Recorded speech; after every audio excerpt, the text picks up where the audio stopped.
Hai, Assalamualaikum warahmatullahi wabarakatuh. Edisi apa yang akan kita bahas malam hari ini?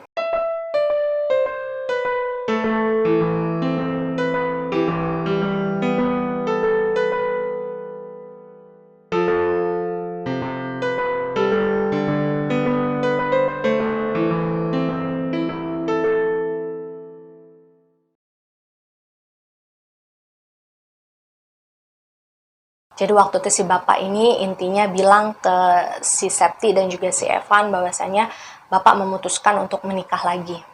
Jadi nanti dalam waktu dekat Septi dan Evan ini akan memiliki ibu tiri dan juga memiliki calon adik tiri, karena posisinya pada saat itu calon ibu tirinya si Septi dan si Evan ini sedang mengandung anaknya bapak gitu. Jadi karena si bapak udah ngomong seperti itu kepada Septi dan Evan, ya sudah, Septi dan Evan juga nggak mau ambil pusing. Mereka cuma diem aja, nggak mau menanggapi apa-apa. Mereka juga nggak bilang mereka setuju ataupun mereka menolak. Jadi kayak, ya udah terserah bapak, lakuin aja apa yang bapak suka dan bapak anggap benar. Dan yang paling menyakitkan adalah di bagian ketika si bapak ini pada akhirnya mengakui bahwa perempuan yang akan dia nikahi itu adalah benar-benar Mbak Emma. Cuma si Septi bilang bahwa sejak saat itu dia seperti sudah memblacklist bapaknya dari dalam hati. Bahwasanya udah nggak akan ada maaf lagi bagi bapak apapun yang terjadi di masa depan.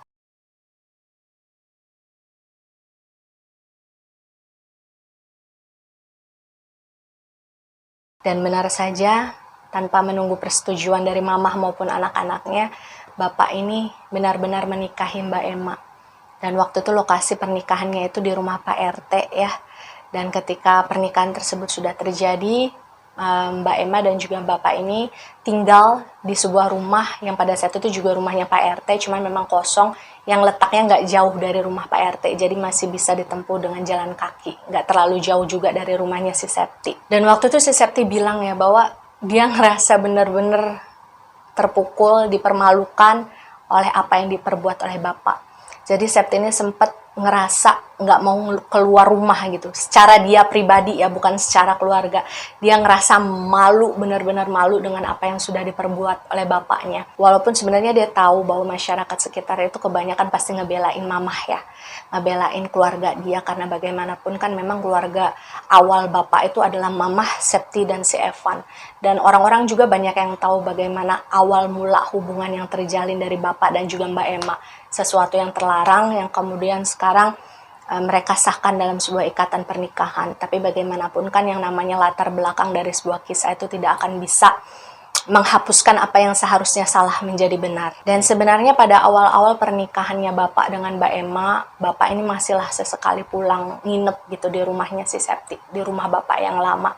Cuman memang ketika keadaannya semakin lama berlalu gitu ya, ketika si Mbak Emma ini kehamilannya semakin besar, Bapak ini jadi kayak lupa rumah lamanya. Dia sampai nggak pernah pulang ke rumah sama sekali buat nengokin mamah ataupun Septi dan juga Evan. Dan karena jarak rumah mereka yang dekat, jadi rasa sakitnya tuh bertambah gitu loh. Kalian ngerti nggak sih? Maksudnya kalian kayak bisa ngelihat sendiri dengan mata kepala kalian, Bapak pulangnya ke sana terus, ke rumah istri barunya, dan nggak pernah pulang mampir ke rumah saya gitu loh. Rasanya kalian bisa bayangkan kan. Dan itulah yang kemudian membuat si Septi ini ngerasa kasihan sama mamahnya. Jadi jangankan mengharap Bapak ini bisa adil membagi waktu untuk kedua keluarganya, Bapak ini sampai udah nggak pernah lagi memberikan nafkah untuk mamah, untuk Septi dan Evan gitu. Jadi selama ini mama ini mempertahankan hidup mereka itu hanya dari uang tabungan yang mamah selama ini kumpulkan dari pesanan jahitan-jahitan yang dia terima. Jadi mungkin karena si mama ini ngerasa bapak sudah keterlaluan, ya si mama ini mungkin berusaha berpikir logis ya, bahwasanya kalau memang saya sudah tidak diperlukan lagi dalam rumah tangga ini, ya sudah, saya memilih untuk mundur. Dan waktu itu pada akhirnya mama ini mengajak Septi dan juga si Evan ini untuk pindahlah dari rumah tersebut secara diam-diam. Jadi mama ini nggak mau si bapak ini sampai tahu kalau mereka memutuskan untuk pindah dari rumah tersebut, karena mama tahu bapak pasti akan mencegah. Dan waktu itu kalau kata si Septi, si mama ngajak mereka ini pergi dari rumah itu malam-malam ketika warga udah pada tidur, udah sepi kompleks mereka. Jadi si Septi dan si Evan ini hanya membawa satu tas ransel berisi seragam sekolah mereka, juga beberapa buku pelajaran. Sementara si mamah ini hanya membawa beberapa helai pakaian dengan pakaian yang nempel di badan dia, dengan beberapa alat jahitnya dialah, alat-alat sederhana gitu. Dan waktu itu memang mama sama sekali nggak membawa benda atau barang apapun dari rumah. Jadi kalau kata si Septi, pada saat itu mereka ini pindahnya ke rumah kontrakan yang jaraknya memang cukup jauh dari rumah si bapak dan istri barunya. Jadi si mamah ini kayak memang sengaja ingin berjarak dengan bapak, sementara ingin menyembuhkan hatinya dengan tidak melihat dulu bapak dan istri barunya. Karena kalau misalkan mereka masih tinggal di rumah yang lama, kan jarak rumah mereka dengan rumah bapak serta istri barunya itu kan nggak jauh. Jadi setiap hari walaupun nggak sengaja si mamah ini pasti ngeliat si bapak dengan istri barunya lah gitu. Dan selama sudah pindah di rumah kontrakan mereka yang baru, si Septi ini bersaksi bahwa si mamah ini benar-benar menghabiskan waktunya untuk mendekatkan diri kepada Tuhan. Jadi mamah ini semakin rajin sholat malam gitu kan, meminta petunjuk kepada Allah. Jadi mamah ini benar-benar menyerahkan segala rasa luka sakit hatinya itu kepada Allah lah. Dia sudah pasrah dengan segala apa yang harus terjadi dalam rumah tangganya. Dan entah bagaimana ceritanya, 3 bulan setelah si mamah dan anak-anaknya ini, si Septi dan Evan ini pindah ke rumah kontrakan baru, bapak ini tiba-tiba datang nongol di depan rumah kontrakan mereka. Si Septi juga nggak tahu ya, si bapak ini tahu dari mana lokasi rumah kontrakan mereka yang baru. Yang jelas pada saat datang, bapak waktu itu sujud-sujud di kakinya mamah, minta maaf, nangis-nangis, minta mama ini supaya balik lagi ke rumah lama, jangan ninggalin dia gitu kan. Dan pada saat itu mungkin karena mama ini sudah terlanjur merasa sakit hati dengan segala tindak tanduk yang bapak lakukan terhadap diri dia dan kepada anak-anaknya ya, si Septi dan juga Evan, si mama ini tidak langsung memberikan jawaban terhadap permintaannya bapak. Jadi waktu itu mama meminta bapak untuk pulang saja lebih dahulu, biarkan saya berpikir untuk nantinya memilih keputusan seperti apa yang harus saya ambil. Dan sebenarnya Septi juga ngerasa aneh terhadap sikapnya bapak yang sebentar A, sebentar B gitu kan. Bukannya awalnya si bapak ini benar-benar cuek dengan keberadaan mamah dan si Septi juga si Evan di rumah tersebut. Ngapain sekarang datang minta sujud-sujud, nangis-nangis kepada mama supaya mama balik lagi ke rumah tersebut gitu, supaya mama nggak ninggalin dia. Toh selama ini bapak lebih bahagia dengan Mbak Emma, dengan keluarga barunya, sampai nggak inget untuk nengokin keluarga lamanya yang ada di rumah gitu kan. Septi yang merasa dia masih terlalu kecil, dia nggak beranilah ngomong hal tersebut di depan orang tuanya kan. Dia hanya berpikir seperti itu.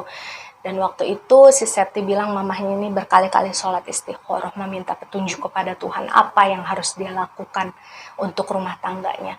Dan memang kebetulan si Evan yang mungkin dia masih terlalu kecil untuk mengerti apa yang terjadi di antara kedua orang tuanya, yang masih merindukan utuhnya sebuah keluarga mungkin ya, itu meminta kepada mama secara khusus bahwa mama ayo kita balik aja yuk ke rumah, balik sama bapak. Atau bapak sekarang sudah berubah, dia minta mama untuk pulang. Ayo kita pulang aja Evan, pengen kita utuh seperti dulu. Dan mungkin karena si mama ini nggak tega ya dengan permintaan anak bontotnya, karena mama ini memang sayang banget sama si Evan kalau kata si Septi. Ya pada akhirnya memutuskan, oke lah kita balik lagi ke rumah lama sesuai dengan permintaan bapak. Dan sebagai informasi juga bahwa ketika si bapak ini menemui mamah di rumah kontrakan baru ya, ketika dia sujud-sujud nangis-nangis itu memohon agar mama ini balik lagi ke rumah, bapak juga sempat cerita ke mamah bahwa si Mbak Emma ini sempat melahirkan, cuma pada saat itu dia melahirkan bayi yang ternyata sudah meninggal di dalam kandungan. Jadi bayi mereka itu tidak selamat. Dan sebenarnya si Septi ketika mendengarkan cerita tersebut dari si mamah, jujur di dalam hatinya merasa kayak, oh ya sudah, itu hal yang pantas didapatkan oleh orang seperti Emma. Bukannya Septi nyukurin ya, cuma si Septi ini percaya bahwa orang baik akan selalu dikelilingi oleh hal-hal baik. Dan apa yang terjadi pada si Mbak Emma, ya si Septi turut berduka cita ya, cuma apa yang dialami oleh si Mbak Emma sama sekali tidak membuat si Septi ini kemudian merasa simpati dan kasihan. Dan ketika si mamah ini kemudian bicara kepada Septi, karena mamah juga bagaimanapun menghargai posisi Septi ya sebagai anak tertua, dan ketika mama pada akhirnya mengambil keputusan untuk balik lagi ke rumah lama dan kembali lagi ke bapak gitu, ya Septi nggak bisa berbuat apa-apa. Maksudnya pada saat itu si Septi ini berusaha untuk bersikap netral. Kalau misalkan kembali ke rumah lama dan kembali ke dalam rumah tangga bersama bapak adalah sesuatu yang memang membuat mama bahagia, ya sudah, Septi tidak akan bisa melarang. Meskipun sebenarnya dalam hatinya si Septi pada saat itu dia sudah berikrar di dalam hatinya bahwa kebencian dia terhadap bapak nggak akan bisa berubah sampai kapanpun. Dan pada akhirnya mama benar-benar balik lagi ke rumah lama, balik lagi bersama bapak, dan kembalinya mama ini otomatis menjadi lagi-lagi buah bibir yang dibahas oleh tetangga sekitar mereka. Dan waktu itu si Septi udah gak mau ambil pusing lagi ya, karena bagi dia memikirkan apa yang dikatakan oleh tetangga tentang diri dia adalah sesuatu yang membuang tenaga dan membuang waktu. Jadi waktu itu si Septi ini sudah belajar untuk lebih cuek dengan hal-hal yang terjadi di sekitarnya kalau itu memang tidak menguntungkan bagi dia. Jadi waktu itu kata si Septi, meskipun memang secara langsung si Septi ini tidak pernah berhubungan dengan ibu tirinya ya, cuma kan karena memang jarak rumah mereka ini dekat, bisa dilihat dari mata gitu kan jaraknya, nggak begitu jauh. Jadi kan sewaktu-waktu si Septi ini pasti ada momen tersendiri ketika dia bertemu dengan ibu tirinya yang mungkin nggak sengaja lewat atau bagaimana. Dan waktu itu si Septi ini menyadari nih bahwa si ibu tirinya nih ya masih nggak suka dengan diri dia dan juga keluarga dia yang pada akhirnya memutuskan untuk kembali ke rumah lama. Dan pada saat itu satu hal yang disesalkan oleh si Septi adalah ketika bapak tidak bisa menepati janjinya terhadap mamah. Karena waktu sebelum mereka memutuskan untuk kembali ke rumah lama ya, bapak ini kan datang nangis-nangis janji ke mama kalau dia nggak akan bersikap dingin lagi kepada mamah dan keluarganya.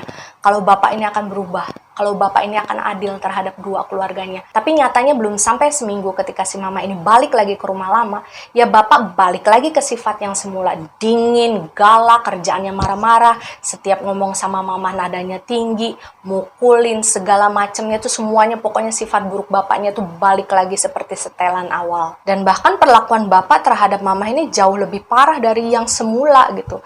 Yang awalnya sekedar mukul-mukul doang, sekarang sampai ngeludahin gitu, sampai lempar barang ke mama, jelas-jelas sampai melukai si mama gitu.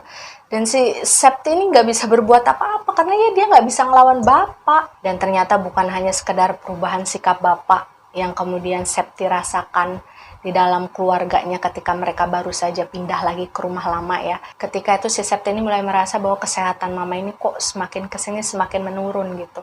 Dan di suatu hari ketika si Septi ini lagi ada di rumah, kebetulan mama ini kan lagi beberes gitu ya, lagi nyapuin lantai.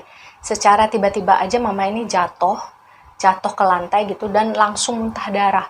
Muntahnya cukup banyak waktu itu sampai si Septi ini ngerasa panik kan, ini mama kenapa gitu. Dan waktu itu si mama ini izin ke si Septi untuk ke kamar mandi sebentar, minta dianterin gitu ke kamar mandi karena mama mau bebersih bekas darah yang ada di badan dia waktu itu. Dan si Septi ini inisiatif untuk membersihkanlah darah yang berceceran di lantai karena dia nggak mau sampai si Evan ikut ngeliat si mama ini muntah darah. Dan waktu itu si Septi ini sambil membersihkan darah tersebut itu bertanya dalam hati, ini mama kenapa ya?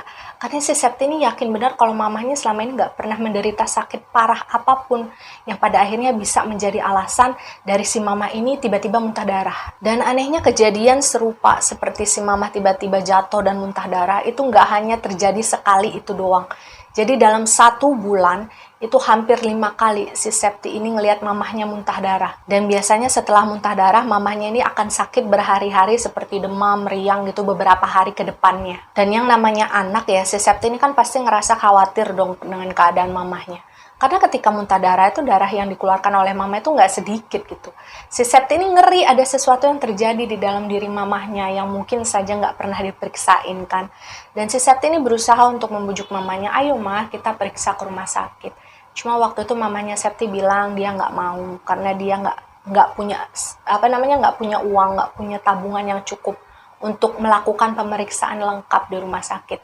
Karena kan kalau menurut si mamahnya Septi ya, kalau namanya sudah sampai rumah sakit kan pasti ada pemeriksaan ini, pemeriksaan itu, pemeriksaan lanjut, dan itu pasti akan membutuhkan biaya yang banyak. Dan waktu itu si mamahnya Septi juga nggak mau meminta uang kepada bapaknya si Septi karena mamah ini tahu bapaknya Septi ini nggak akan peduli sama keadaan dia. Jadi dalam beberapa bulan terakhir itu pasti mamahnya muntah darah. Dalam sebulan sekitar 4-5 kali itu pasti mama akan muntah darah, kata si Septi.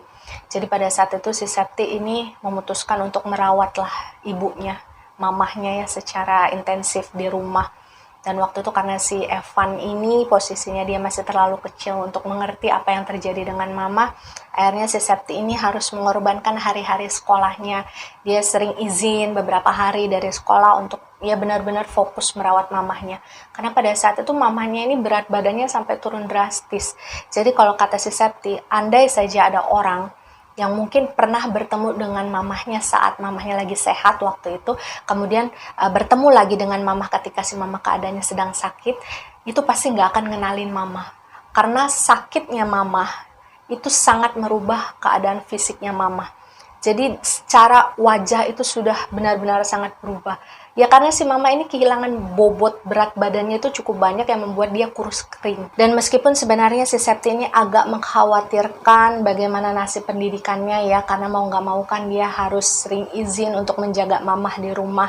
Karena menurut si Septi ketika mama sakit, si Septi ini sedang dalam waktu dekat-dekatnya ujian akhir tahun sekolahnya gitu, waktu dia mau lulus SMA. Jadi ya waktu itu dia lillahi ta'ala aja lah, kalau misalkan memang Tuhan menakdirkan dia dengan lulus gitu dengan baik, ya maka dia akan lulus.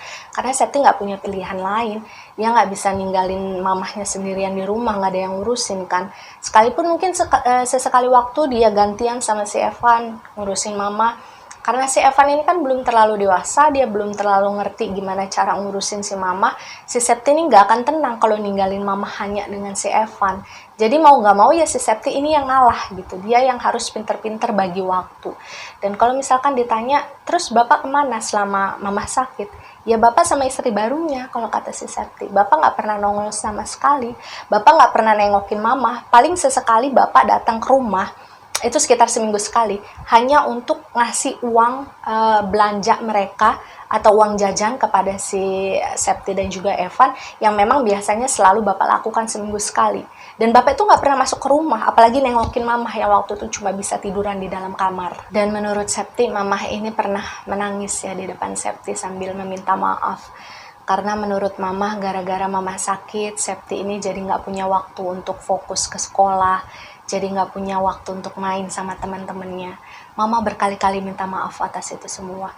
Jadi ketika si Septi ini secara rutin memandikan mamahnya yang waktu itu masih bisa bolak-balik kamar mandi ya meskipun harus dibantu, diam-diam si Septi ini ngerasa sedih karena setiap kali dia mandiin mamahnya kan otomatis dia ngelihat tulang belulang mamahnya yang semakin menonjol dari balik kulitnya gitu setiap kali mandiin.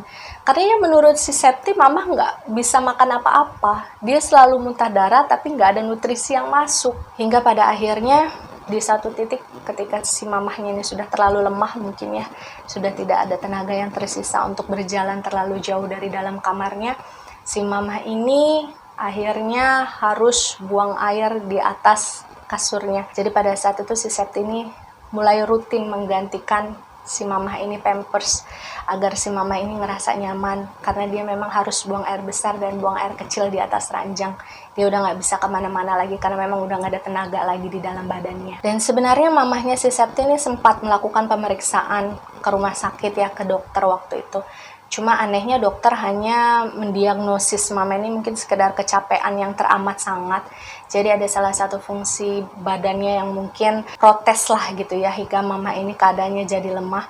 Tapi ada juga dokter lain yang mendiagnosis bahwa si mama ini kemungkinan besar menderita GERD, asam lambung gitu, yang pada akhirnya membuat nafsu makan mama ini turun drastis dan mama ini akhirnya keadaannya jadi lemah. Cuma perihal mengapa si mamah ini sering muntah darah gitu, dalam sebulan bisa 4-5 kali muntah darah, dokter juga tidak bisa memberikan kepastian kenapa.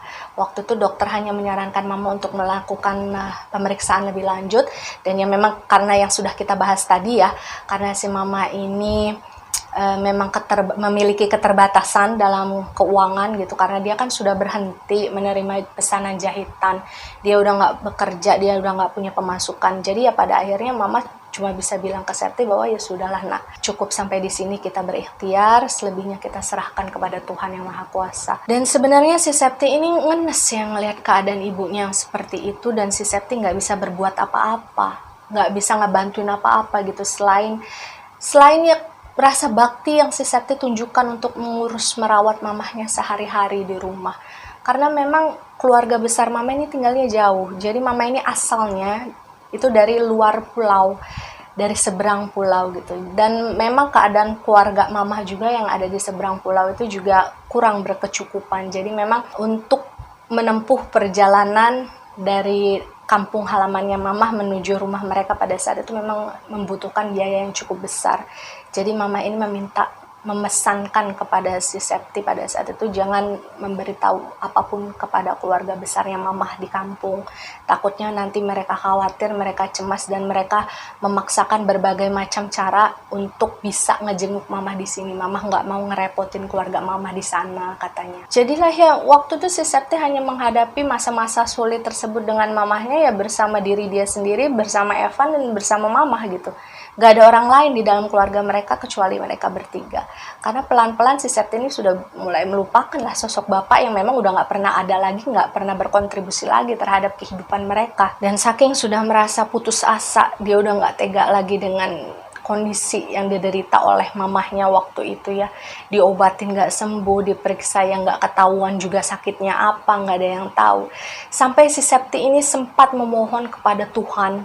Dia meminta agar si mama ini udahlah ya Allah, kalau bisa dilepasin aja rasa sakitnya. Dan kalau memang cara satu-satunya supaya mama ini lepas dari rasa sakitnya adalah dengan meninggal dunia, maka saya ikhlas ya Allah. Si Septi tuh sampai udah ngomong begitu loh, saking dia udah gak tega ngelihat ibunya itu semakin kurus, nggak bisa makan, nggak bisa ngapa-ngapain gitu. Dan dia kayak dicuekin gitu aja sama suaminya. Hingga di suatu hari ketika si Septi ini sedang berada di kamar bersama mamahnya ya. Jadi si Septi ini lagi membersihkan lah salah satu bagian dari tubuh mamahnya. Waktu itu si mamahnya kembali muntah darah. Dan waktu itu karena memang kebetulan di dekat si Septi ini ada sebuah mangkok yang kosong. Spontan si Septi ini mengambil mangkok tersebut dan menengadahkannya di bawah mulutnya si mama. Jadi maksudnya biar darahnya nggak berantakan kemana-mana kan waktu mama muntah. Dan ketika mama muntah darah pada saat itu, ada satu hal ganjil yang tidak pernah Septi lihat sebelumnya. Dan pada saat itu si Septi lihat ada di dalam di dalam muntahan darahnya mamah gitu. Dan pada saat itu yang Septi lihat adalah seperti ada gumpalan rambut. Tidak tebal ya, tidak banyak, tapi ada. Mungkin sekitar 10-15 lembar rambut itu ada. Dan itu ukurannya panjang ya, sampai-sampai si Septi ini dengan tangannya yang gemeter ketakutan itu harus narik rambut tersebut keluar dari kerongkongan mamahnya. Dan sejak kejadian itu si Septi ini mulai yakin bahwa apa yang terjadi terhadap mamahnya bukanlah sesuatu hal yang wajar. Jadi diam-diam si Septi ini melanggar permintaan mamahnya untuk tidak memberitahu keluarga si mama yang ada di kampung halaman beliau tentang keadaan mamah saat itu. Jadi si Septi ini akhirnya menelpon salah seorang adik dari mamahnya si Septi ya. Waktu itu namanya Om Krisna, kita sebut saja. Jadi si Septi ini berceritalah terhadap Om Krisna terhadap keadaan mamahnya selama ini.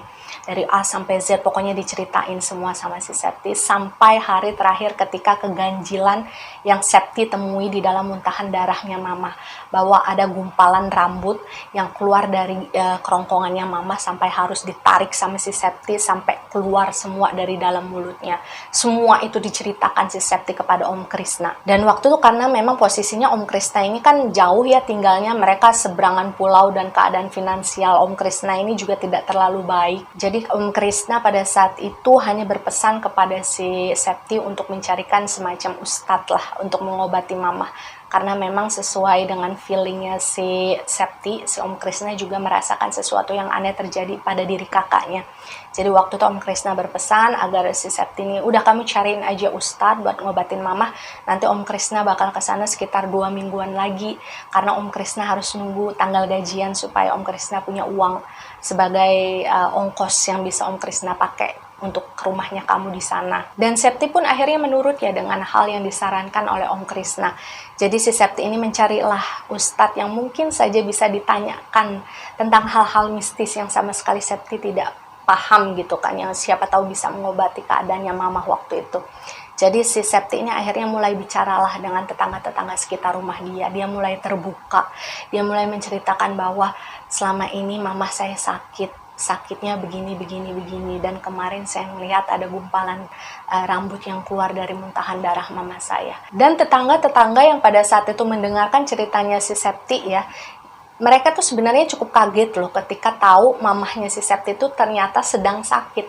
Karena memang selama ini kan mamanya Septi jarang keluar rumah. Jadi kan tetangga berpikirnya, oh itu adalah hal yang biasa. Mamahnya si Septi ini jarang kelihatan gitu di wilayah kompleks. Dan ketika si Septi kemudian bertanya apakah kira-kira ada ustadz yang bisa dia datangi untuk mengobati mama, pada akhirnya ada beberapa tetangga yang memang mengetahui informasi tersebut membantu si Septi untuk menemui seorang ustadz yang kita sebut saja namanya Ustadz Arif. Setelah datang ke rumah Pak Ustadz, si Septi ini kan menceritakan apa yang terjadi terhadap mamahnya, apa yang terjadi terhadap keluarganya. Dan Septi ini minta tolong supaya dibantu, kira-kira gimana nih supaya mamahnya bisa sembuh. Dan waktu itu Pak Ustadz meminta izin kepada si Septi untuk datang ke rumah si Septi nanti abis Isya gitu. Dan benar abis Isya Pak Ustadz Arif ini benar-benar datang nih ke rumahnya si Septi. Dan waktu itu Pak Ustadz langsung melihat keadaan mamahnya Septi di dalam kamar. Dan untuk beberapa saat Pak Ustadz ini hanya memperhatikan mamahnya Septi ini. Dia jadi kayak ngeliatin aja mamahnya Septi ini lagi tiduran terbaring lemas di atas kasur. Kemudian Pak Ustadz meminta si Septi ini untuk mengambilkan sebotol air putih yang akan dia bacakan doa-doa. Dan ketika Pak Ustadz ini sedang mendoakan mamahnya Septi di dalam kamar, Septi, Evan ditemani oleh beberapa tetangga itu menunggu di ruangan depan. Dan di saat itulah para tetangga kemudian mulai berbicara kepada si Septi. Mereka ikut prihatin, mereka ikut simpati gitu. Bahwasanya mereka nggak menyangka kalau selama ini Septi sudah melewati hari-hari yang berat, mengurus ibunya yang sakit sendirian. Dan mereka juga ngerasa kayak nggak percaya gitu, kok Pak Eko bisa sebegitu berubahnya ya semenjak dia menikah lagi dengan Mbak Emma gitu. Sekitar 30 menit pada akhirnya Pak Ustadz ini keluarlah dari kamar mama sambil membawa botol berisi air putih yang sudah dia doakan tadi ya. Jadi saat itu Pak Ustadz ini mengajak anak-anaknya mamah ini untuk bicara serius, tapi tidak dalam suasana yang tegang kalau kata si Septi. Jadi waktu itu Pak Ustadz menceritakan bahwa hasil dari apa yang dia lihat yang ada di dalam diri mamah itu adalah memang benar kiriman seseorang. Jadi sepertinya ada seseorang yang ingin mencelakakan mama dengan media semacam santet. Ya dengan kata lain ingin membunuh mamah pelan-pelan gitu. Dan menurut Pak Ustadz, apa yang sudah dialami mama ini sebenarnya sudah terlanjur parah ya. Dan Pak Ustadz sendiri mengaku dia tidak memiliki kekuatan lebih untuk menyembuhkan mama. Karena menurutnya sekarang apapun yang terjadi pada diri mama itu sudah tergantung kepada takdir Allah Subhanahu wa Ta'ala. Jika memang Allah ridho mama memiliki umur lebih panjang, maka insya Allah mama akan bisa disembuhkan. Tapi jika memang Allah lebih ridho mama cepat kembali kepada beliau gitu ya, kepada Allah Subhanahu wa Ta'ala, maka Pak Ustadz ini mengingatkan anak-anaknya agar mempersiapkan hati mereka jika sewaktu-waktu nanti mamah ini nggak ada gitu. Jadi Pak Ustadz ini sudah membicarakan semuanya dari hati ke hati supaya anak-anaknya ini siap sewaktu-waktu mamah nanti dipanggil. Pak Ustadz juga mengatakan bahwa apa yang terjadi dalam rumah tangga mamah itu hancur disebabkan oleh media pelet yang dikirimkan oleh seseorang yang sengaja ingin merebut bapak dari mamah. Dan bagaimana Pak Ustadz bisa tahu kalau hubungan rumah tangga antara mamah dan bapak ini hancur gitu, padahal si Septi ini kan nggak cerita apa-apa mengenai keadaan rumah tangga orang tuanya. Jadi menurut Pak Ustadz, orang yang mengirim santet kepada mamah dan orang yang mengirim pelet terhadap bapak itu adalah satu orang yang sama. Tapi memang secara etika ya si Pak Ustadz ini tidak bisa mengatakan siapa orang yang mengirim santet dan juga pelet itu, karena memang jatuhnya takutnya nanti ini jadi fitnah gitu. Jadi Pak Ustadz ini hanya meminta kepada anak-anak mama untuk ya sudah yang legowo, karena segala sesuatu yang terjadi di atas muka bumi ini tidak akan terjadi kalau tanpa seizin Allah Subhanahu wa Ta'ala. Jadi apa yang terjadi terhadap diri mama dan diri bapak itu sudah masuk ke dalam takdir qadarullahnya Tuhan yang Maha Kuasa. Pada saat itu Pak Ustadz hanya memberikan botol besar berisi air putih yang sudah dia doakan tadi kepada si Septi ya, dan berpesan agar setiap kali selesai azan nanti kamu guyurkan sedikit air tersebut di telapak tangan kamu lalu diusapkan ke ubun-ubunnya mamah kamu. Ya setidaknya itu bisa bikin adem kondisi badannya mamah meskipun tidak akan bisa membantu banyak tanpa izin Allah Subhanahu wa Ta'ala. Dan pada saat itu ya, mendengarkan cerita dari Pak Ustadz mengenai apa yang terjadi pada diri mamahnya si Septi, tetangga yang waktu itu menemani si Septi dan Evan di rumah tersebut, di ruangan depan mendengarkan cerita Pak Ustadz, itu sampai nangis loh. Karena mereka nggak tega gitu ngebayangin apa yang selama ini menimpa mamahnya si Septi gitu. Sampai dia harus sakit, sampai dia harus berjuang antara hidup dan mati hanya karena ada orang lain yang ingin merebut suaminya gitu. Dan ketika suaminya sudah berhasil direbut dengan media pelet, sekarang istrinya yang mau dihancurkan, yang mau disingkirkan dengan media santet. Dan meskipun tidak pernah keluar secara langsung dari mulut Pak Ustadz siapa pelaku atau pengirim dari media pelet maupun santet terhadap keluarganya si Septi ya. Tapi para warga dan tetangga sekitar mungkin mereka memiliki tebakan sendiri dan semuanya menjurus ke arah Emma. Karena ini siapa lagi yang menikah dengan bapak setelah rumah tangga bapak dan mama hancur, ya kan cuma si Emma. Jadi pada saat itu mungkin karena si Emma ini ngerasa tersinggung, dia terkucilkan dengan berita-berita yang ada, mungkin dia ngadu sama bapak gitu ya, dia ngerasa kesel dengan gosip-gosip yang beredar, dan bapak ini akhirnya melampiaskan kemarahan si Emma itu kepada keluarga dia, yaitu si Septi, Evan, dan si Mama. Jadi waktu itu si bapak pernah datang ke rumahnya si Septi, dan yang langsung dia temui adalah mamanya Septi yang posisinya saat itu sedang sakit dan terbaring di atas kasur. Jadi Septi ini sampai berusaha untuk mencegah bapaknya nerobos masuk ke dalam kamar karena memang kelihatannya bapaknya itu lagi marah saat datang. Dan benar aja ketika dia ada di depan ranjang mamahnya, bukan yang ngerasa kasihan atau gimana, yang ngelihat istrinya yang pernah menemani dia puluhan tahun dalam sebuah rumah tangga, yang sudah menemani dia dari nol, yang sudah memberikan dia anak gitu ya. Gak ada sama sekali rasa kasihan itu, dia malah marah-marahin mamahnya si Septi sampai bilang, kamu gak usah pura-pura sakit, kamu tuh pura-pura sakit cuma pengen bikin fitnah supaya Emma itu disalahin sama orang-orang kan gitu. Dan ketika akhirnya si Septi ini melihat bapak berusaha menarik tangannya si mamah, jadi bapak ini pengen berusaha ngangkat badannya mama karena menurut bapak mama ini cuma pura-pura lemes gitu. Nah waktu si Septi melihat hal tersebut, marah dong si Septi karena dia ngerasa selama ini yang ngurus mama itu saya gitu. Bapak itu nggak ada kontribusi apa-apa, tiba-tiba datang marah-marah dan kayak gitu sama mama gitu kan.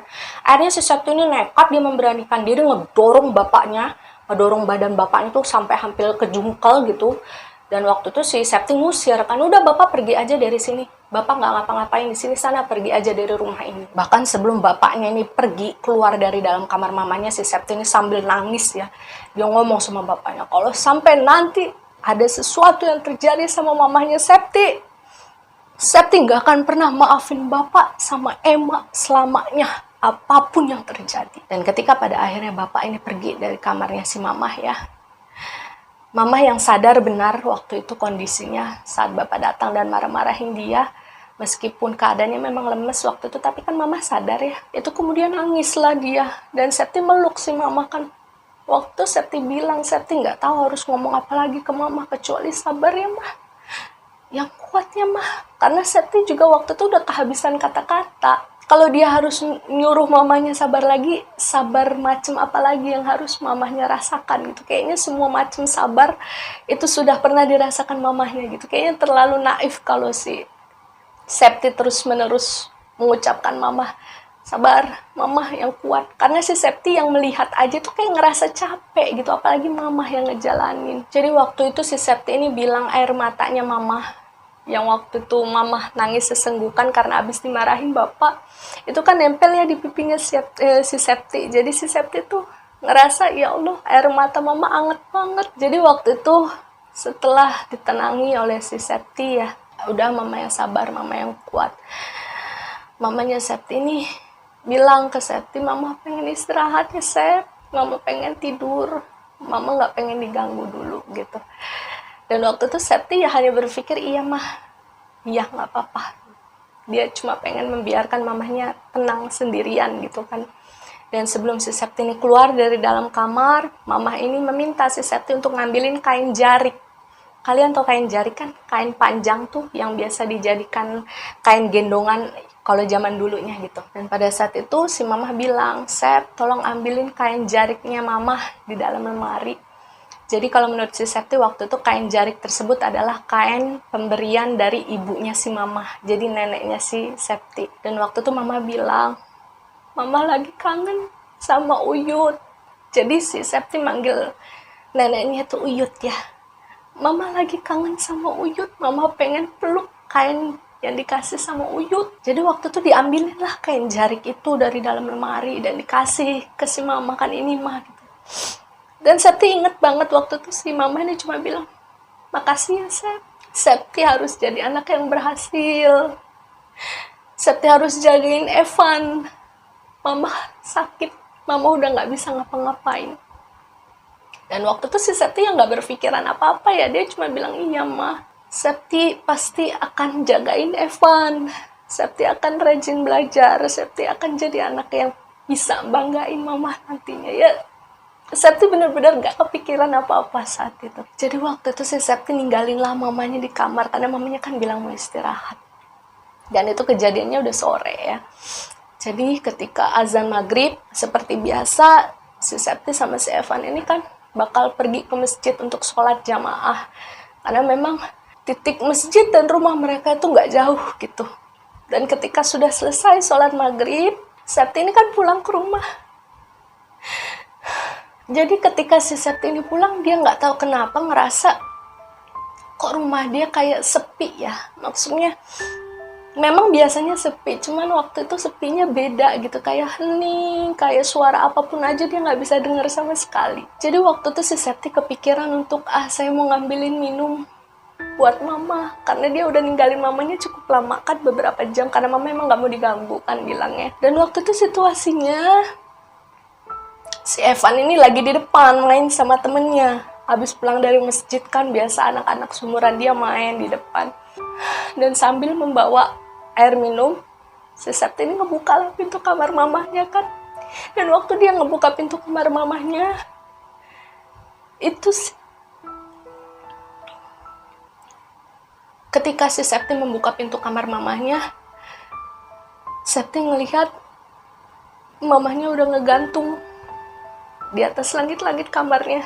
Jadi mamahnya Septi, yaitu Tante Kanti, pada akhirnya memilih untuk menyerah terhadap hidupnya, terhadap penderitaannya, terhadap rasa sakitnya. Mamanya Septi memilih untuk mengakhiri hidup karena dia mungkin merasa menjadi beban bagi anak-anaknya, bagi keluarganya. Dia mungkin menyalahkan dirinya sendiri bahwa dia nggak bisa jadi yang terbaik untuk keluarganya. Jadi ketika si Septi melihat mamahnya menggantung dengan kain jarik pemberian ibunya si mama, Septi kayak nggak bisa ngejerit, nggak bisa manggil siapa-siapa, cuman jatuh aja di atas lantai. Dan dia butuh waktu beberapa menit sambil memperhatikan jenazah ibunya yang sudah pucat, yang udah kaku, nggak bisa bergerak. Kemudian dia baru punya kekuatan untuk menjerit, berteriak, memanggil si Evan. Evan, mama udah nggak ada. Dan singkatnya, kematian mama pasti menyedot perhatian banyak warga sekitar dan para tetangga yang memang kebetulan tinggalnya di kanan kiri dari rumah si Septi tentu tahu apa penyebab kematian mama saat itu. Dan kepolisian pun sempat datang untuk melakukan identifikasi untuk memastikan bahwa mama memang benar-benar meninggal karena bunuh diri ya, bukan karena hal yang lain. Dan ketika proses tersebut selesai dilakukan, mama sudah dinyatakan meninggal karena memang betul-betul mengakhiri hidupnya. Ya pada akhirnya mama disemayamkanlah di rumah duka, yaitu di rumah si Septi. Dan pada saat itu si Septi ini membuat permohonan tersendiri ya terhadap warga sekitar untuk tidak menyebarluaskan, tidak menceritakan gitu ya bagaimana proses mama ini meninggal dunia, karena biarkanlah itu menjadi aib bagi keluarga mereka dan tidak disebarluaskan lagi kepada orang lebih banyak. Bagi mereka yang sudah tahu ya cukup tahu, tapi bagi mereka yang tidak tahu ya maka jangan diberitahu gitu.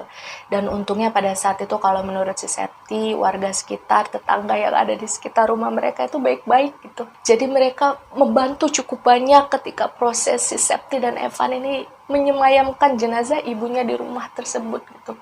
Karena memang kita ketahui semua kan bahwa bapak memang udah tidak terlalu peduli lagi dengan keluarga lamanya.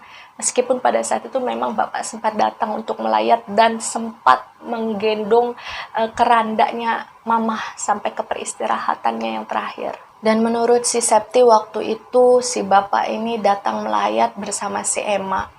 Tapi waktu itu Septi sama sekali tidak mengajak bapak maupun Emma bicara, sama sekali tidak. Bahkan melihat saja si Septi ini udah gak mau. Karena bagi si Septi, setiap kali dia melihat wajah bapak dan wajah Emma, itu rasa sakit yang selama ini dirasakan oleh mama, itu kayak muncul lagi gitu di depan wajahnya si Septi. Dan dia gak mau ngerasain kebencian sebesar itu di hari mama meninggal dunia. Jadi ketika si mama ini dibawa ke pemakamannya yang terakhir gitu ya, ke peristirahatannya yang terakhir, bapak ini kan ikut. Dia menjadi salah satu orang yang menggendong kerandanya mama. Dan pada saat itu si Emma memang nggak ikut. Dia memutuskan untuk pulang dan si Septi sama sekali nggak peduli akan hal itu. Dan ketika si Septi melihat bagaimana jenazah mama itu dikebumikan, dimasukkan ke dalam liang lahat gitu ya, hatinya si Septi itu kayak hancur gitu, hancur dan nggak nyisain apa-apa. Ketika dia pun melihat bapaknya menguburkan mama, memasukkan mama ke liang lahat, kemudian menaburkan bunga di atas makamnya mama, itu hatinya si Septi udah gak kesentuh sama sekali gitu. Udah gak ada rasa simpati lagi ke bapaknya. Semuanya udah telat, Pak. Semuanya udah telat, kalau kata si Septi. Dan ketika pengajian di malam pertama setelah mamahnya si Septi ini dimakamkan, Om Krishna ini datanglah ke rumah mereka. Dan ini sedikit mengejutkan si Septi ya, karena sebelumnya Om Krishna memang tidak memberitahukan kalau dia mau datang hari itu. Jadi kata Om Krishna, waktu itu dia izin dari pekerjaannya, dia cuti lah beberapa minggu gitu, dan dia diberikan ongkos oleh bosnya untuk bisa datang melayat ke rumah kakaknya kan. Dan pada saat itu si Om Krishna ini langsung memeluk si Septi maupun si Evan. Dan pada saat Om Krishna datang ke rumahnya si Septi ya, waktu itu dia juga sempat bertemu dengan bapak. Cuma memang Om Krishna ini lebih memilih untuk tidak melanjutkan permasalahan yang pernah ada di antara kakaknya, yaitu mamah, dengan bapak. Karena menurut Om Krishna, ya udah semuanya juga sudah terlanjur terjadi dan sekarang juga mama sudah tidak ada. Jadi biarkanlah apa yang sudah pernah terjadi ya sudah berlalu begitu saja. Om Krishna hanya ingin mama pergi dengan tenang. Dan ketika Om Krishna ini datang, memang dia langsung bilang kepada si Septi dan Evan kalau dia akan menginap di rumahnya Septi. Karena memang kebetulan Om Krishna ini sudah mendapatkan izin cuti dari tempat dia bekerja. Jadi memang Om Krishna ini bekerja sebagai salah seorang karyawan di sebuah pabrik rumahan yang membuat kerupuk gitu. Dan pabrik tersebut memang dimiliki oleh temannya Om Krishna. Jadi memang untuk waktu kerjanya, regulasi peraturannya memang tidak seketat perusahaan-perusahaan resmi lah gitu. Jadi memang Om Krishna ini masih bisa nego-nego waktu cutinya bersama si bosnya yang pada saat itu adalah teman dia sendiri. Dan Septi pun bercerita bahwa di malam pertama pengajian untuk mama, Septi ini dibantu oleh tetangga-tetangga sekitar rumah dia ya waktu itu. Dan memang menurut Septi begitu baiknya ibu-ibu di sekitar rumah dia membantu si Septi dengan tulus untuk mempersiapkan segala jamuan yang akan diberikan kepada pelayat waktu itu yang ikut mendoakan mama. Di malam kedua, di malam ketiga pengajian tetap berjalan seperti biasanya ya. Tapi di hari keempat ketika pengajian tersebut berlangsung, setelah pengajian tersebut selesai dilaksanakan, bapak ini secara khusus memanggil si Septi dan si Evan untuk bicara. Waktu itu juga ada Om Krishna ya. Jadi waktu itu si bapak ini mengatakan kepada si Septi dan Evan, menawarkan bahwa kalian mau enggak tinggal aja sama bapak dan Mbak Emma di rumah yang lain gitu, jangan di sini karena kan sekarang mama sudah tidak ada. Tapi waktu itu secara tegas dan spontan si Septi ini menjawab dia nggak mau, dia mau tetap tinggal di situ karena memang dia nggak suka sama Mbak Emma gitu, dia nggak mungkin mau tinggal satu rumah sama Mbak Emma. Jadi meskipun memang mama sudah tidak ada dan hanya tinggal dia serta Evan sendirian di rumah tersebut, si Septi memutuskan untuk tetap bertahan di rumah itu. Dan malam harinya di hari keempat pengajian mama ya, tahlilan itu kan selesai pengajian, kemudian si Septi juga Evan ini tidur, Om Krishna juga menginap di rumah tersebut tapi tidur di kamar tamu ya. Tengah malamnya sekitar jam 2 dini hari si Septi ini kebelet pipis ceritanya. Jadi ketika dia bangun pengen pipis kan, dia ngelihat si Evan, wah si Evan udah lelep banget tidurnya, dia nggak tega buat ngebangunin adiknya. Karena biasanya memang ketika mamah masih ada, kalau kata si Septi, dia akan ngetok pintu kamar mamahnya untuk nemenin dia pipis setiap kali dia mau pipis di tengah malam. Tapi saat itu ketika dia ingat bahwa Mama sudah tidak ada, ya mau nggak mau si Septi ini bangun sendirian dan memberanikan dirinya untuk pergi ke kamar mandi tanpa harus terlebih dahulu minta ditemenin sama si Evan waktu itu. Dan seperti biasanya letak kamar mandi itu kan memang selalu ada di bagian belakang dari sebuah rumah ya. Begitu pula kamar mandi yang ada di rumahnya si Septi, itu letaknya ada di bagian paling belakang. Dan ketika si Septi ini ingin menuju ke kamar mandi, otomatis dia harus melewati pintu kamarnya si Mamah dan juga bekas tumpukan piring-piring yang berisi kue-kue kering yang tadi mereka suguhkan untuk para pelayat yang datang mendoakan Mamah dalam tahlilan. Jadi pada saat itu kata si Septi, dia sempat melihat ke arah tumpukan piring-piring tersebut, setidaknya kembali mengingatkan si Septi bahwa oh iya Mama udah nggak ada. Dan pada saat itu kalau dibilang sedih ya si Septi pasti sedih. Cuma dia percaya bahwa life must go on dan dia nggak bisa terus berlarut-larut dalam kesedihan dan rasa kehilangannya. Jadi pada saat itu ya sudah, si Septi berusaha untuk tegar dan dia terus berjalan menuju kamar mandi karena memang dia kebelet pipis. Dan setelah selesai pipis, si Septi ini menyempatkan diri untuk mencuci muka. Dan setelah semua sudah selesai dia lakukan, si Septi ini kan berjalan balik dong ke kamarnya waktu itu. Cuman ketika dia masih ada di lingkungan dapur, dia ini melihat kucing peliharaan dia ya, karena dia ini memiliki seekor kucing peliharaan jantan namanya Oki kalau kata si Septi. Nah, si Septi ini ngelihat si Oki itu kayak lagi berdiri, matanya tegang gitu bulat sambil menggeram ke arah rak piring yang ada di belakangnya si Septi gitu. Dan waktu itu si Septi kan bertanya-tanya dong, ini si Oki kenapa? Nggak biasanya dia agresif seperti itu. Jadi sikap pertahanan diri yang ditunjukkan si Oki itu kayak kalau kucing lagi ngelihat sesuatu yang dia anggap musuh gitu. Kalau kalian punya kucing pasti kalian ngerti ya, yang bulunya pada naik semua terus kayak kayak gitu. Nah, pandangan si Oki itu pada saat itu diarahkan ke arah rak piring.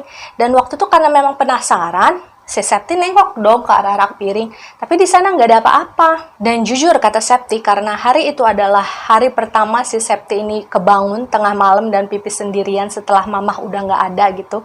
Karena biasanya Mamah yang akan selalu nemenin dia ke kamar mandi. Dan ketika dia melihat juga sikap si Oki ini agak aneh, ngegeram atas sesuatu yang tidak bisa si Septi lihat ada apa, jujur si Septi ini ngerasa merinding waktu ngelihat si Oki seperti itu. Dan si Septi ini berinisiatif lah untuk ngangkat si Oki. Maksudnya, ayo udah masuk aja ke dalam kamar daripada dia ngelakuin sesuatu yang gak jelas kan. Cuman ketika diangkat, si Oki itu ngebrontak gitu. Biasanya Oki kan nurut, kucingnya ya nurut lah gitu. Nggak suka ngebrontak saat digendong sama si Septi. Cuma waktu itu ketika digendong, si Oki ini loncat dari tangannya si Septi waktu itu. Jadi dia loncat, kemudian lari, dan nyakar-nyakar kayak nyerang sesuatu yang masih sudut pandangnya sama di rak piring itu. Dan karena si Septi ini ngerasa aneh dengan sikapnya si Oki yang nyerang sesuatu, tapi si Septi nggak bisa ngeliat itu apa, akhirnya si Septi ini memutuskan ya udahlah tinggalin aja si Oki, terserah dia mau ngapain gitu. Si Septi ini akhirnya lari ke kamarnya karena dia juga jujur ikut ngerasa merinding kan ngeliat tingkah anehnya si Oki. Dan itu belum selesai sampai di sana ya. Di hari yang sama, tapi di subuhnya ya, menjelang azan-azan subuh lah. Si Septi ini kan yang posisinya dia sudah tertidur waktu itu, tiba-tiba kebangun karena dia dengar suara pintunya diketuk oleh seseorang. Jadi kayak tok, tok, tok. Dan gak lama dari sana ketika si Septi ini agak membuka matanya sedikit kan, dia ngedengerin suara tersebut baik-baik. Si Septi kemudian mendengar ada suara manggil nih dari luar. Kayak, Septi, Evan, ayo sholat.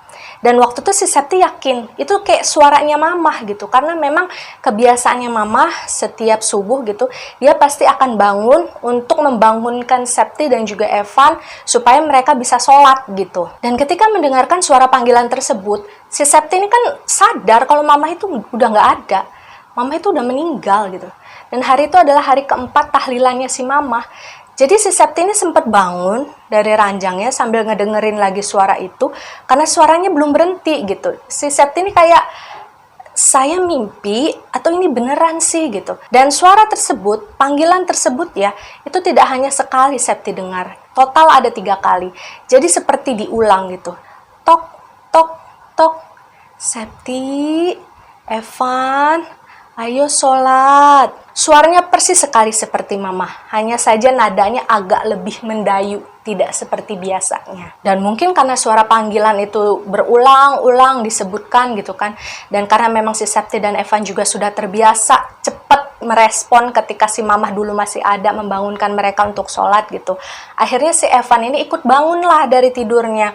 Dia duduk, tapi dia tidak seperti si Septi. Kalau si Septi kan langsung connect nih, maksudnya mama udah nggak ada, itu nggak mungkin mamah gitu.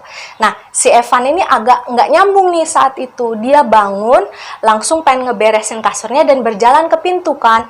Nah, waktu itu si Septi ini sampai ngomong setengah menjerit gitu sama si Evan, jangan dibuka.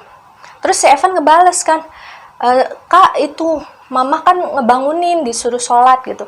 Jangan dibuka, itu bukan mama udah nggak ada, kata si Septi. Dan ketika mendengar ucapannya si Septi gitu, si Septi ngasih tahu, menyadarkan si Evan, mama itu udah nggak ada, yang manggil bukan mama. Dan si Evan ini akhirnya ketakutan dong dia akhirnya lompat ke kasurnya si Septi waktu itu, dan mereka berpelukan berduaan. Jadi sambil nungguin suara ketukan itu berhenti dan menghilang gitu. Lama-lama suara ketukan itu memang udah hilang nih, udah nggak kedengeran lagi kan. Tapi ketika si Septi kemudian baru aja dia mau beranjak begini gitu ya, maksudnya pengen ngintip dari pintu, suara ketukan itu muncul lagi. Jadi kayak tok, tok, tok. Tapi bedanya kali ini bukan suara panggilan untuk sholat. Setelah suara ketukan tersebut terdengar, ada suara perempuan, suaranya masih persis suara mama, cuman agak lebih cempreng sedikit. Itu ketawa sambil ngomong gini, anak nakal, gitu. Dan waktu itu si Septi dan Evan yang mungkin kaget karena mendadak mendengar suara seperti itu, suara yang nggak pernah mereka dengar seumur hidupnya gitu kan ya. Keinget bahwa oh iya Om Krisna kan lagi nginep di rumah. Jadi waktu itu si Septi ini inisiatif untuk teriak lah manggil omnya, Om Krisna, Om tolong gitu. Berharapnya si Om Krisna denger dan datang ke kamar tersebut buat nolongin si Septi dan juga Evan. Gak lama dari setelah si Septi selesai manggil si Om Krisna, dia teriak-teriak manggilin nama Om Krisna gitu. Di depan pintunya si Septi itu kemudian muncul lagi nih, ada suara. Dan waktu itu suaranya suara Om Krisna, si Septi yakin, bukan suara perempuan lagi. Jadi waktu itu seolah-olah si Septi ini nggak dengar Om Krisna itu ngomong gini, Sep, Van, kayak gitu doang tuh. Jadi nggak yang gimana-gimana, cuman manggil doang, Sep, Van. Dan waktu itu karena si Septi ngerasa itu suaranya Om Krisna, kan otomatis si Septi ini cepet-cepet dong lari, dia mau buka pintu dan pengen ngadu gitu ceritanya ke Om Krisna. Tapi nyatanya ketika Septi membuka pintu, bukan Om Krisna yang dia dapati sedang berdiri di depan pintu kamarnya, melainkan sosok perempuan yang persis sekali perawakannya dengan si mamah. Jadi seolah-olah perempuan tersebut lagi make kerudung panjang gitu ya, kemudian kayak lagi make daster putih. Cuma waktu itu yang menyeramkan adalah sosok dari penampakan perempuan yang persis mamah perawakannya itu adalah wajahnya pucat, matanya seperti pengen keluar kedua-duanya, kemudian bagian giginya tuh kalian tahu gergaji, nah tajam-tajam begitu tuh, mulutnya membuka memperlihatkan giginya, kemudian netes-netes tuh ludahnya. Dan sambil menatap si Septi waktu itu, sosok penampakan tersebut menyapa si Septi sambil bilang, ya ketipu. Dan waktu itu si Septi nggak membuang waktu lagi, dia langsung lari, dia ngejerit keluar dari dalam kamarnya menuju ke kamarnya si Om Krisna ya, di kamar tamu. Dia ngegedor-gedor pintu kamar si Om Krisna itu sambil minta tolong kan, Om Krisna tolongin, bangun gitu. Dan waktu itu si Septi ini lupa kalau misalkan dia ninggalin si Evan sendirian di dalam kamar. Dan mungkin karena suara berisik yang diciptakan oleh si Septi waktu membangunkan omnya kan, jadi Om Krisna ini cepet-cepetlah keluar dari kamar dan nanya, kamu kenapa Sep, pagi-pagi kok udah berisik? Dan si Septi ini ceritakan sambil buru-buru, dia tegang sampai omongannya itu kayak nggak karuan, kayak orang ngigo gitu. Om itu ada setan begini-begini persis mama di kamar. Septi tadi dengar ada yang ngetok-ngetok pintu, bangunin suruh sholat, pas dibuka ternyata hantu, bla bla bla bla gitu. Dan mendengar ceritanya si Septi, satu hal yang kemudian ditanyakan sama Om Krisna kan, Terus Evannya mana? Dan saat itulah si Septi baru inget, oh iya, ternyata saya tadi udah ninggalin si Evan sendirian di dalam kamar. Dan bersama dengan Om Krishna, si Septi ini akhirnya bergegaslah kembali ke dalam kamar untuk menemui si Evan. Dan ketika dia melihat Evan di dalam kamarnya, posisinya si Evan ini sudah duduk tegang gini ya, menyandar di dinding, tapi waktu itu wajahnya mengarah ke arah jendela. Jadi waktu si Septi menemukan si Evan, kondisinya si Evan ini kayak orang bengong, tatapannya kosong, kayak orang yang nggak sadar, tapi matanya terbuka gitu. Jadi waktu itu kan si Septi yang ketakutan karena dia ngerasa ninggalin Evan ketika penampakan hantu tadi ada di depan pintu kamarnya gitu. Berusaha untuk membangunkan si Evan lah, membuat si Evan ini sadar. Maksudnya jangan bengong lagi kayak gitu. Jadi si Septi ini berusaha memanggil-manggil namanya si Evan, Evan, bangun Evan gitu kan. Setelah si Evan ini berkali-kali dicoba untuk dipanggil, dibangunkan, diguncang-guncang badannya, barulah kemudian si Evan ini sadar. Dan ketika dia sadar itu dia kayak abis lari sekian jauhnya gitu, sampai nafasnya itu kayak kayak gitu. Dan ketika ditanya sama si Septi, Evan kamu kenapa? Kok kayak gitu? Dan si Evan pun menjelaskan bahwa tadi waktu kakak Septi keluar, Evan ngelihat ada mamah berdiri di sana. Dan mama bilang, ayo ikut mamah gitu. Jadi si Evan ini kayak berhalusinasi gitu, bahwa dia ngelihat mamah dia itu berdiri di pojokan kamar sambil ngajak si Evan ini pergi. Dan setelah kejadian tersebut, kondisi si Evan ini seperti tidak bisa ditebak ya. Nantinya dia tiba-tiba akan drop lagi, bengong gitu, kayak orang nggak sadar tapi matanya terbuka, kayak dia sedang berhalusinasi tapi nggak bisa diajak orang ngomong. Dan biasanya kalau kondisi seperti itu sudah menimpa diri Evan, harus ada orang lain yang menepuk pundaknya si Evan atau setidaknya memanggil namanya si Evan biar si Evan ini sadar lagi. Dan pada akhirnya kondisi yang seperti itulah yang membuat si Om Krishna ini memutuskan untuk memperpanjang lagi masa cutinya. Dia minta izin lagi dari tempat kerjanya gitu ya. Dia menjelaskan bahwa kondisi keponakannya sedang sakit di sini dan gak ada yang ngerawat segala macam. Dan akhirnya memang Om Krishna kembali diizinkan untuk tinggal sementara menemani si Septi dan juga si Evan di rumah tersebut. Dan pada saat itu si Om Krishna ini sebenarnya juga sudah menceritakan keadaannya si Evan ya kepada bapak, menjelaskan bahwa sepertinya si Evan ini keadaannya kok sekarang sering drop, sering bengong, sering kayak orang gak sadar gitu. Dan tanggapan bapak ya hanya sekedarnya aja, maksudnya menurut bapak kondisinya Evan seperti itu ya semata-mata mungkin karena Evan ini masih mengalami shock karena kehilangan mamahnya dalam waktu yang mungkin mendadak. Dan waktu itu menurut Septi bapak juga nggak ada perhatiannya sama sekali kepada mereka.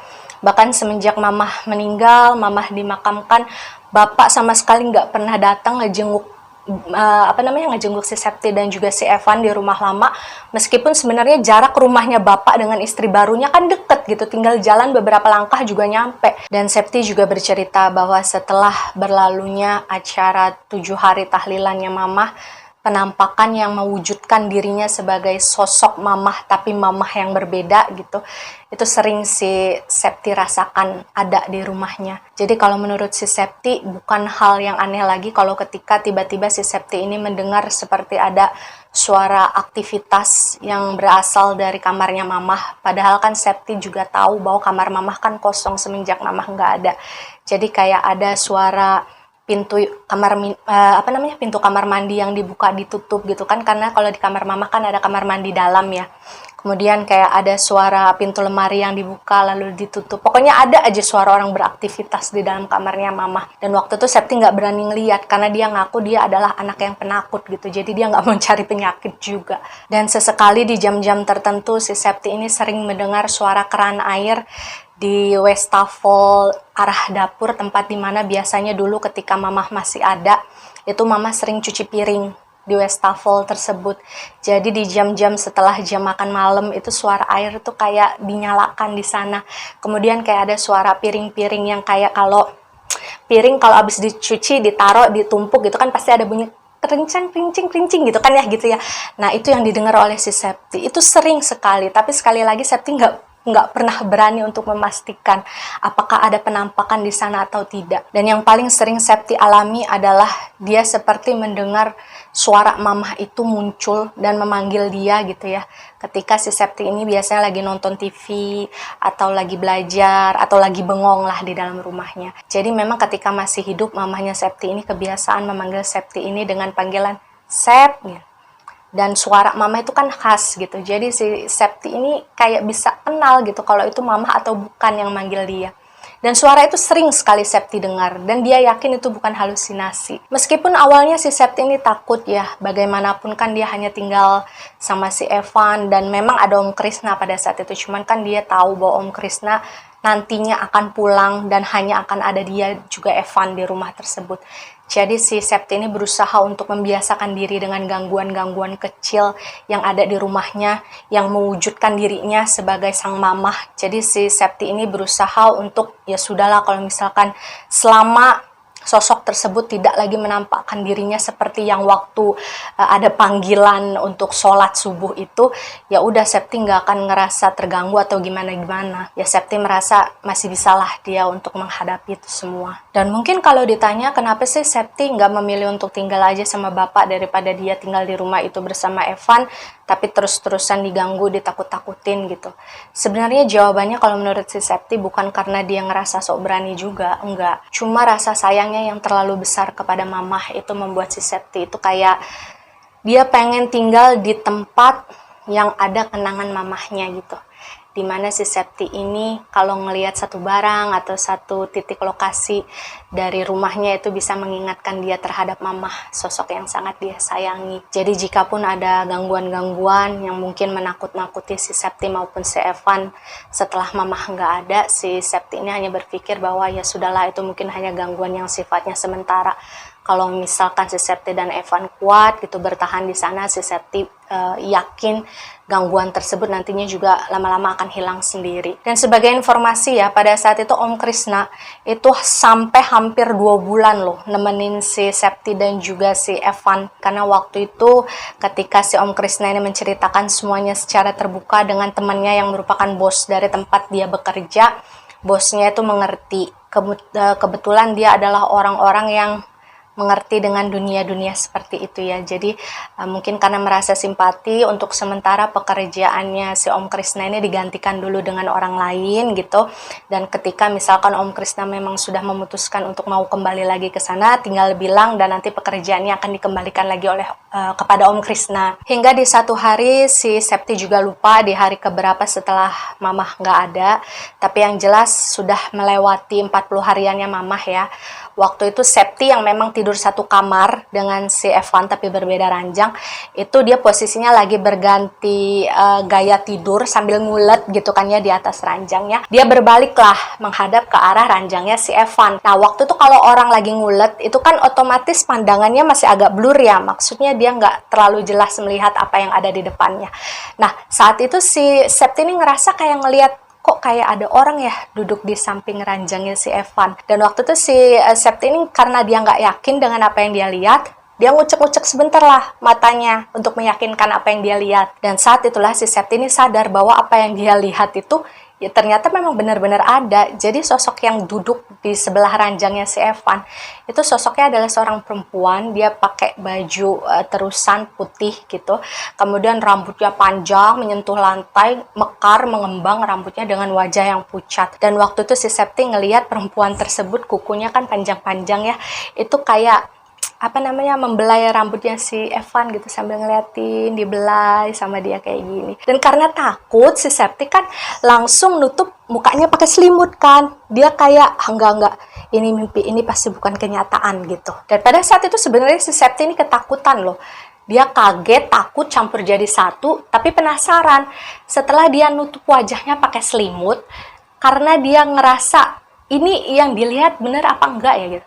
Jadi pelan-pelan dia nurunin lagi selimutnya, memastikan nih, sekali lagi dia pengen mastiin, ini yang saya lihat beneran apa bukan gitu. Dan kalian bisa tebak nggak apa yang Septi lihat ketika dia menurunkan selimut dari bawah matanya? Coba tebak apa yang dia lihat. Jadi yang saat itu Septi lihat adalah sosok perempuan yang tadi lagi belai-belai rambutnya si Evan ya, di ranjangnya si Evan. Itu tiba-tiba udah ada di depannya si Septi.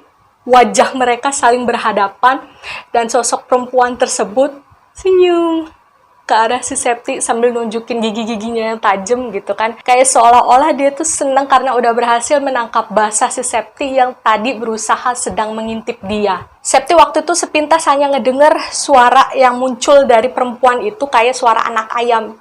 Jadi kayak hihihi kayak gitu, ketawa di depan mukanya si Septi, dan katanya si Septi saking deketnya wajah dia dan wajah sosok perempuan itu, Septi sampai bisa nyium bau anyir darah yang berasal dari sosok perempuan tersebut ya.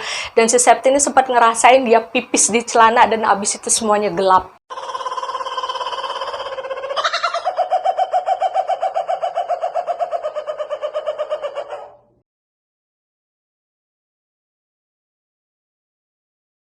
Dan mendengar ceritanya si Septi, mungkin Om Krisna ini ngerasa kasihan ya, maksudnya kok dihantuin terus gitu kan, terlepas dari siapa sosok yang menghantui mereka.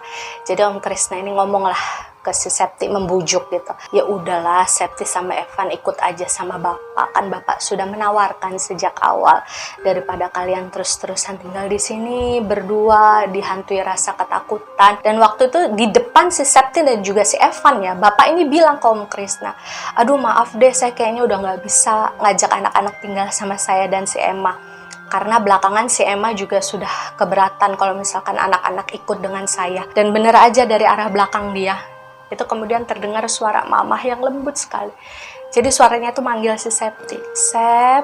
Itu rasa sedih, rasa haru dia tuh kayak membuncah gitu. Jadi dia kayak, mama, Septi kangen ma, Septi sendirian, Septi gak punya siapa-siapa, bapak udah gak sayang lagi sama Septi sama Evan. Jadi si Septi ini pengen bicara dulu kepada mamah gitu, dia pengen pamitan secara resmi gitu sama mamah bahwa akhirnya dia dan Evan harus pindah dari rumah tersebut demi kenyamanan bersama. Dan perlahan tapi pasti ketika si Septi mulai menyelesaikan kalimatnya ya, sosok bayangan yang seperti asap tadi itu perlahan membuat siluet membentuk sebuah pocong, tapi wajahnya itu wajahnya mamah.